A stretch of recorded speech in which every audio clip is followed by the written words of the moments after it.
하나님의 말씀을 함께 봉독하도록 하겠습니다. 오늘 함께 보실 하나님의 말씀은 예레미야서 32장 6절에서 15절 말씀입니다. 여러분하고 저하고 함께 봉독하도록 하겠습니다. 제가 먼저 읽도록 하겠습니다. 예레미야가 이르되 여호와의 말씀이 내게 임하였느니라. 이르시기를 보라, 내 숙부 살룸의 아들 하나멜이 내게 와서 말하기를 너는 아나돗에 있는 내 밭을 사라. 이 기업 물을 권리가 내게 있느니라 하리라 하시더니, 여호와의 말씀과 같이 나의 숙부의 아들 하나멜이 시위대 뜰 안 나에게 와서 이르되 청하노니 너는 베냐민 땅 아나돗에 있는 나의 밭을 사라. 기업의 상속권이 내게 있고 물을 권리가 내게 있으니 너를 위하여 사라 하는지라. 내가 이것을 여호와의 말씀인 줄 알았으므로 내 숙부의 아들 하나멜의 아나돗에 있는 밭을 사는데 은 17세겔을 달아주되 증서를 써서 봉인하고 증인을 세우고 은을 저울에 달아주고 법과 규례대로 봉인하고 봉인하지 아니한 매매 증서를 내가 가지고 나의 숙부의 아들 하나멜과 매매 증서의 인친 증인 앞과 시위대 뜰에 앉아 있는 유다 모든 사람 앞에서 그 매매 증서를 메시아의 손자 네리야의 아들 바룩에게 붙이며 그들의 앞에 바룩에게 명령하여 이르되 만군의 여호와 이스라엘의 하나님께서 이와 같이 말하기를 너는 이 증서 곧 봉인하고 봉인하지 않은 매매 증서를 가지고 토기에 담아 오랫동안 보존하게 하라. 만군의 여호와 이스라엘의 하나님께서 이와 같이 말씀하시니라. 사람이 이 땅에서 집과 밭과 포도원을 다시 사게 되리라 하셨다 하니라. 아멘. 오늘은 예레미야 32장 6절에서 15절 말씀을 가지고 절망 가운데 선 소망이라는 제목으로 하나님의 말씀을 전하도록 하겠습니다. 나태주 시인의 시 중에요, 안개가 짙은들이라는 시가 있어요. 제가 한번 읽어드릴게요. 안개가 짙은들 산까지 지울 수야. 어둠이 짙은들 오는 아침까지 막을 수야. 안개와 어둠 속을 꿰뚫는 물소리, 새소리. 비바람은 설친들 피는 꽃까지 막을 수야.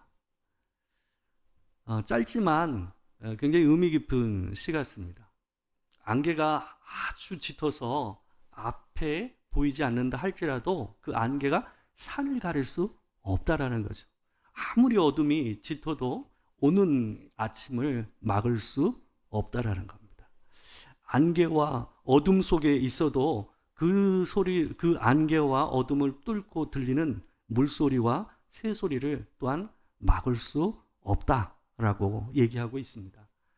이 사람이 이 시를 통해서 얘기하고 있는 것은 뭐냐면, 우리가 삶을 살면서 겪고 있는 고난과 어려움들, 우리를 절망하게 하는 그 순간 가운데서도 숨길 수 없는 소망이 그 절망 안에 있다라는 것을 이 시를 통해서 이분이 표현하고 있습니다. 다른 시인의 시를 봐도요, 어떤 말이 있냐면, 깊은 밤하늘에 별이 빛나는 것처럼 이 희망이라는 것, 소망이라는 것은 절망 가운데서 싹이 튼다라고 얘기를 하고 있습니다. 근데 이제 사람 마음이라는 게 그렇잖아요. 안 좋은 일이 여러 번 겹치고 어떤 그 안 좋은 일이 쉬 해결이 되지 않으면서 오랫동안 그 일이 유지되면 이게 참 소망을 갖기가 쉽지가 않습니다. 이제 끝났나 보다 하는 생각이 드는 것이 사람의 마음이거든요. 마치 이런 것도 똑같아요. 사람이 일이요, 잘 돼서 성공을 반복하면 몇 번 성공하고 나면 사람이요, 무엇을 한들 다 되리라고 생각하는 사람의 마음이 생기거든요. 비슷합니다. 이게 마치 어떤 것 같냐면, 애들이요, 아주 깐난쟁이 어린 아이들이 유년기 때 이 숨바꼭질을 하게 되면 애들이 어떤 모습을 그리죠? 때로는 자기 눈만 가리고 엉덩이를 들고 있는 그런 모양을 갖다 보일 때가 있어요. 사람이 그렇다라는 거예요. 사람은요, 자기 눈에 보이고 안 보이고 내가 지금 느껴지고 안 느껴지고에 따라서 절망과 소망을 갖다가 아주 넘나드는 경향이 있는 게 이 사람의 마음입니다. 오늘 본문은 우리가 함께 읽었던 예레미야 32장은 절망 가운데 선포된 소망에 대해서 얘기하는 말씀입니다. 이 말씀이 이 남유다의 마지막 왕인 시드기야 왕 10년에 주어졌던 예언의 말씀입니다. 시드기야 왕이 11년에 이 유다가 멸망을 했거든요. 그러니까 지금 이 시드기야 왕 10년이라는 것은 유다에게 남은 기간이 아마도 한 6개월 정도, 1년은 안 남았고 6개월에서 6개월 조금 넘는 기간 정도나 남은 시기에 이 예언의 말씀이 주어졌다라는 거죠. 말 그대로 풍전등화입니다. 언제 이 소망이 완전히 끝날지 모르는 그런 가운데 있는 형편이었던 거죠. 예레미야 선지자는 이때에 이 유다 사람들을 향해서 뭘 선포했냐면 너희가 진짜 멸망할 것이다 라고 선포를 했습니다. 예루살렘은 1년에 걸쳐서 이미 포위가 돼 있었어요. 바깥으로 개미 한 마리도 나갈 수 없을 만큼 단단히 포위가 돼 있었고, 토성을 쌓아서 바벨론 군대가 토성을 쌓아서 성을 점점 이 높은 성까지 올라오는 가운데 있었습니다. 그런 그들을 향해서 예레미야 선지자는 하나님의 뜻이 바벨론 손에 너희들에게 넘어갔으니 항복하라 라는 것이 이 예레미야 선지자의 예언의 말씀이었어요. 누군들이 이 말을 좋아했겠습니까? 이 마음을 다 하나 해가지고 싸워서 이 목숨을 부지할까 말까, 이길까 말까 하는 상황에서 이런 예언의 말씀을 하는데 누가 좋아하겠어요? 그래서 예레미야가 구금되어 있는 상황이었습니다. 시위대 뜰에 구금이 돼서 감금 생활을 하고 있는지 좀 된 상황이었어요. 아마 일반 사람이었으면 벌써 목이 달아났겠죠. 근데 하나님의 선지자였기 때문에 왕도 그를 함부로 할 수가 없었던 거예요. 예우를 한 것입니다. 그래서 시위대 뜰에 갇혀서 이 구금 상태에 있었던 게 지금 예레미야의 형편입니다. 그런 상황 가운데서 이 예레미야에게 하나님의 예언의 말씀이 주어집니다. 오늘 본문 7절을 보게 되면 하나님께서 예레미야에게 이런 말씀을 주세요. 보라, 내 숙부 살룸의 아들 하나멜이 내게 와서 말하기를 너는 아나돗에 있는 내 밭을 사라. 이 기업을 물을 권리가 내게 있느니라 하리라 하시더니. 하나님께서 하시는 말씀이 뭐냐면 내 사촌 형제인 하나멜이 내게 와서 내게 기업을 물으라 라고 얘기한다는 거예요. 이 기업을 물은다라는 게 형편이 어려워지게 되면 가장 가까운 친척에게 땅을 사라고 얘기하는 겁니다. 그걸 기업을 물은다고 표현을 하는 건데 그럴 일이 일어난다라고 얘기하고 있는 거예요.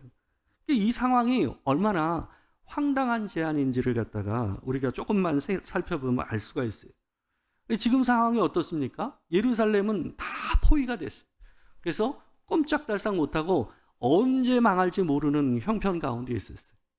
뿐만 아니라 이 아나돗은 이 예레미야의 고향이거든요. 근데 이 아나돗이라는 곳이 어디냐 하면 이 예루살렘에서 북동쪽으로 5km밖에 떨어져 있지 않은 땅이에요. 그러니까 이 예루살렘이 포위됐다라는 것은 아나돗도 어떻다라는 거예요? 예루살렘 땅처럼 아무 쓸모없는 땅이 될 일이 얼마 남지 않았다라는 것을 얘기해 준 거예요. 근데 이 순간에 예레미야에게 와서 이 사람들이 뭐 하는 거예요? 이 형제가 땅을 사라고 얘기하는 거예요. 누군들 그때 땅을 사겠습니까? 근데 지금 땅을 사라고 온 거예요. 더군다나 예레미야는 지금 어떤 상태에 있었어요? 구금 상태에 있었어요. 갇혀 있었어요. 근데 그 사람에게 와서 땅을 사라고 얘기하는 겁니다. 예레미야가 사람들이 싫어하는 예언을 할 때요, 제일 먼저 등을 돌렸던 사람들이 누구였냐면 이 고향의 친척 아비집이었습니다. 예레미야를 가장 외면을 했고 힘들게 했던 사람들이 바로 이들이었거든요. 근데 이 사람이 갑자기 구금되어 있는 예레미야에게 와서 그 땅을 사라라고 얘기를 하는 거예요. 여러분은 사겠습니까? 안 사죠. 누가 사겠어요? 근데 하나님께서 이 예레미야에게 그 땅을 사라라고 얘기하고 계시는 거예요. 이 이스라엘에서요, 땅을 산다는 개념은 정확히 얘기하면 없습니다.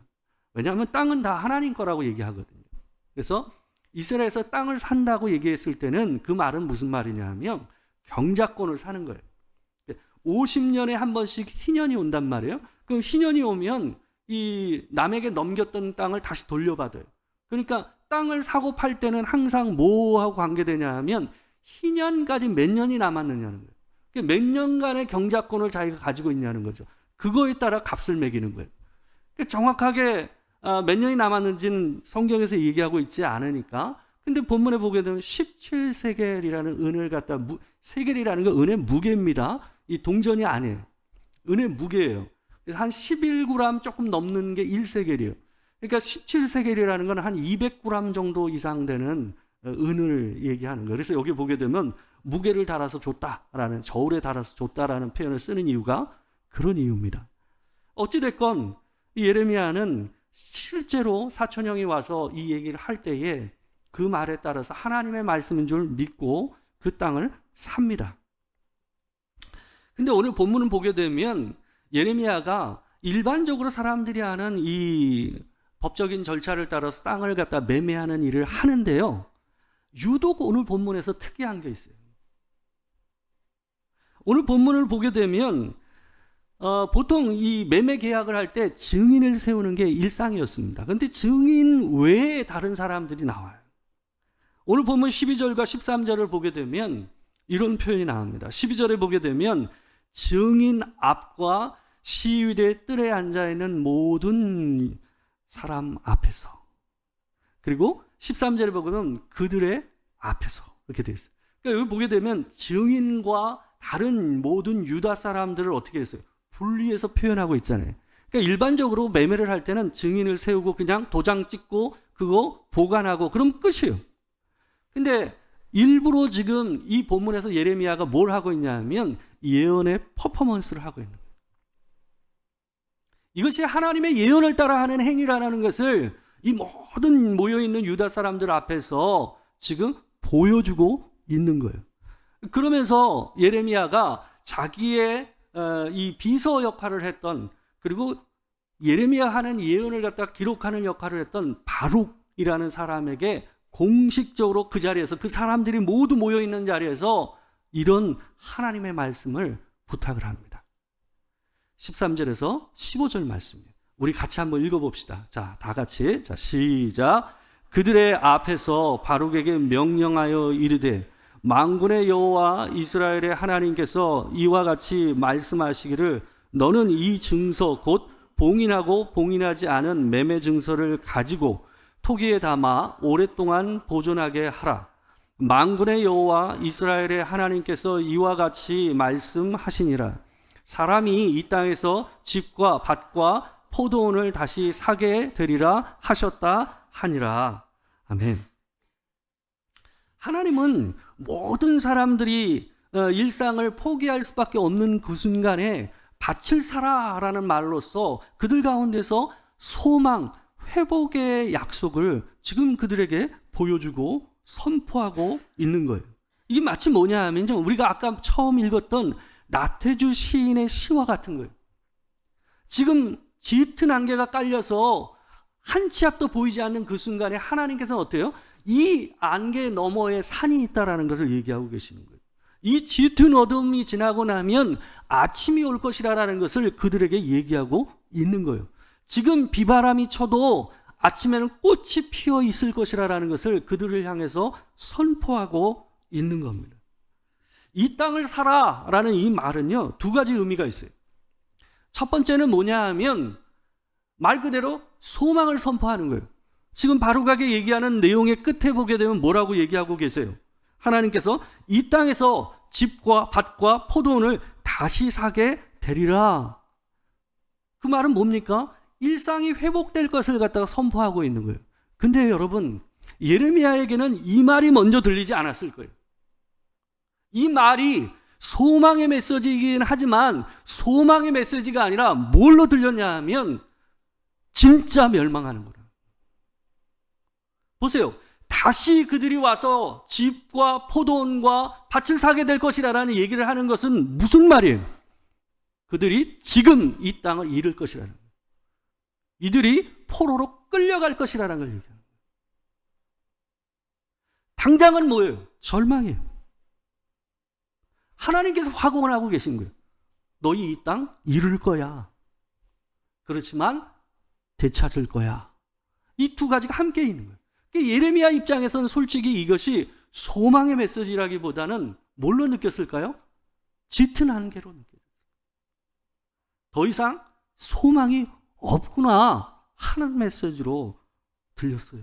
그래서 그 다음에 나오는 우리가 읽지 않은 16절 이하를 보게 되면 예레미야가 하나님을 향해서 기도를 하면서 슬프도소이다 하면서 기도를 하는 내용이 나와요. 짙은 어둠 속에서 다음 날이 오리라고 기대할 수 있습니까? 삶에요, 어려운 일들이 반복되고 어떤 하나의 문제가 해결되지 않고 길게 우리의 삶을 유지하면요, 그게 영원히 갈 것처럼 느껴지거든요. 그게 해결되지 않을 것처럼 느껴지거든요. 예레미야도 아마 어쩌면 그런 마음을 가져서 그런 생각을 했을 것입니다. 우리가 계절을 24절기로 나눠가지고 얘기하잖아요. 근데 제가 어렸을 때부터 늘 이해가 안 됐던 게 있었어요. 입동, 입추, 입하, 입춘, 입자가 들어간 건 전부 다 제가 이해가 안 됐어요. 이게 왜 그러냐 하면 실제 내가 현재 경험하고 있는 계절하고 그 말이 너무 안 맞았어요. 올해도 입춘이 언제입니까? 제가 날짜를 보니까요, 달력 보니까 2월 4일이에요. 2월 4일이 어떤 때입니까? 겨울이 한창 때 아니에요? 제일 추울 때 아닙니까? 그래서 그 말이 저는 어렸을 때부터 그 말이 이해가 안 됐어요. 무슨 이 추운데 입춘 말이 너무 안 된다고 생각했어요. 근데 나중에 보니까 이 입자가 들립자가 아니라 설립자더라고요. 저는 예전에 이게 들립자인 줄 알았어요. 그러니까 봄에 들어갔다, 봄이 시작됐다라는 의미인 줄 알았어요. 근데 그게 아니더라고요. 겨울의 한중간에 봄이 섰다라는, 그게 입춘이에요, 입춘. 항상 봄의 시작은 겨울의 한중간에, 겨울이 무르익었을 때에 시작되는 게 봄이라는 거예요. 그걸 얘기해 주는 거예요.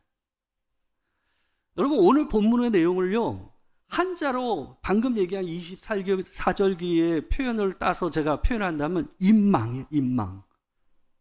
뭐요? 절망의 한가운데 소망이 서 있다.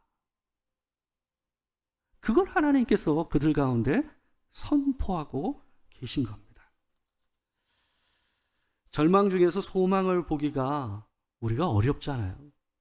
사람이 그래요. 사람이요, 인생을 오래 살고 50년, 60년 살았으면 그걸 대충 알거든요. 그잖아요. 우리 보통 어떤 문제가 해결될 때는요, 이야! 도저히 안 되겠다. 진짜 이 문제는 안 되나 보다 하고 생각되는 그 순간에 해결되는 거 아시잖아요. 그거 많이 경험하셨잖아요. 근데 60을 먹든 70을 먹든 그 순간에는요, 사람이 절망을 해요. 안 될 것 같거든요. 지금 오늘 이 말씀을 통해서 밭을 사라라고 얘기하는 하나님의 말씀은 소망을 사라라는 말이에요. 소망을 사라. 이 빅터 프랭클이라는 유명한 유대인 그 정신의학자가 있습니다. 이 사람이요, 아우슈비츠 수용소에서 본인이 실제 있었던 이야기를 중심으로 해서 수기식으로 쓴 글이 있습니다. 책이 있습니다. 그게 죽음의 수용소에서라는 책이거든요. 근데 그 책에서 어떤 이야기를 하냐 하면, 일정한 한 시기에 수용소에 있었던 사람들이 한꺼번에 죽어나가는 일이 일어난 사건을 갖다가 이 사람이 기록했어요. 그때가 언제냐면 1944년 성탄절 때부터 1945년 새해 첫날 그 어간까지 기간에 엄청나게 많은 사람이 죽어나갔어요. 가스실에서 죽어간 게 아니라 자연사로 죽었다라는.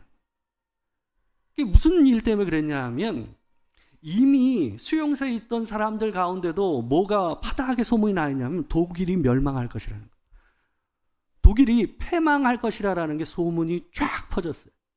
그래서 그들은 어떻게 예측했냐 하면 적어도 성탄절 이전에는 우리가 풀려날 것이다 라고 소망을 가지고 살았답니다.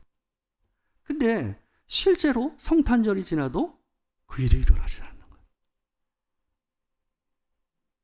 미래의 소망이 끝났다라고 생각하는 그 순간 그 수용소에서요 굉장히 많은 사람들이 죽어나갔다. 미래에 대한 소망이 끊어지고 믿음이 상실된 순간 사람은 이미 죽은 것과 같이 무너져 내린다. 여러분, 그리스도인에게 있어서 삶의 모든 고난과 어려움의 모든 과정은요 소망으로 나아가는 여정입니다. 로마서 5장 3절에서 5절 말씀을 보게 되면 하나님께서 이렇게 얘기하세요. 잘 보십시오. 세번역 성경으로 이거 한번 읽어보겠습니다. 같이 한번 읽겠습니다. 자, 시작. 그뿐만 아니라 우리는 환난을 자랑합니다. 우리가 알기로 환난은 인내력을 낳고 인내력은 단련된 인격을 낳고 단련된 인격은 희망을 낳는 줄을 알고 있기 때문입니다. 이 희망은 우리를 실망시키지 않습니다. 하나님께서 우리에게 주신 성령을 통하여 그의 사랑을 우리 마음속에 부어주셨기 때문입니다. 낳는다라는 얘기를 하고 있어요. 뭐예요? 연단과 이 앞에 나와 있는 환난과 인내와 연단이라는 말은 어때요? 소망하고 아무 관계가 없게 느껴지는 말들 아닙니까? 우리가 싫어하는 말들의 나열이에요. 그죠? 근데 성경은 뭐라고 그래요? 환난과 인내와 연단으로 가는 이 모든 과정이 뭘 이룬다고 얘기하는 거예요? 소망을 이룬다고 그래요. 개역개정판에서 이룬다고 얘기하고. 그러니까 소망을 이루는 것이 뭐냐면 지금 현재 여러분과 제가 느끼는 환난과 인내해야 되는 일들과 고통 중에 있는 그 모든 것들이 소망을 이루는다. 낳는다는 표현은 뭐예요? 잉태되어 있는 거예요. 여러분과 제가 지금 현재 고통스러워하고 힘들어하는 그것 안에 뭐가 잉태되어 있다는 거예요? 소망이 잉태되어 있다.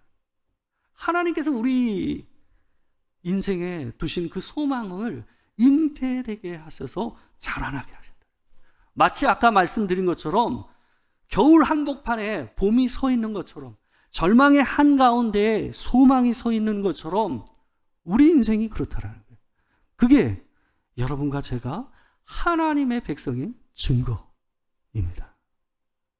올 한 해를 시작하면서 하나님 앞에서 이 소망의 말씀을 가지고 이 밭을 사라라는 말씀으로 따라서 소망을 사시는 여러분과 제가 되길 주의 이름으로 축원합니다. 지금 현재 2025년부터 내 삶에 들어와 있는 환난과 걱정과 근심, 이 모든 것들이 소망으로 가는 가장 빠른 길이라는 것을 기억하고 여러분과 제가 살기를 주의 이름으로 축원합니다. 하나님께서 예레미야, 가장 깊은 어둠 속에 있는 예레미야를 향해서 이 밭을 사라.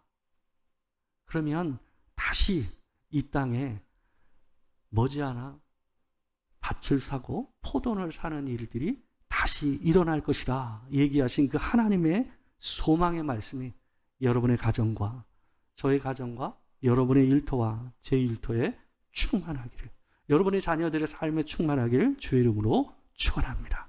기도하겠습니다.